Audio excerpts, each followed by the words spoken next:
Hey there! So, let's dive into the problem we're tackling today. We have a dataset in R that shows quarterly values, and we want to expand it by adding a new column for months. The twist is that we need to distribute the difference between successive quarters across all months, so that the total still adds up. Quite the challenge, right? Now let's talk about the solution that I provided earlier. The code snippet I shared uses dplyr and tidyr to achieve the desired outcome.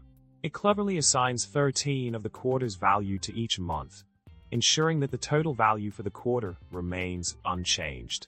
By leveraging row-wise operations and some nifty data manipulation, the script effectively expands the dataset with the new monthly values.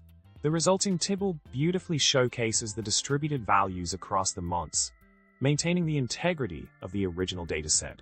In summary, we successfully addressed the problem by elegantly expanding the dataset to include monthly values derived from the quarterly data. The solution optimized the distribution process, maintaining the total value integrity across quarters. If you enjoyed this video, make sure to subscribe for more content like this. Don't forget to hit the like button and leave a comment below. I'd love to hear your thoughts.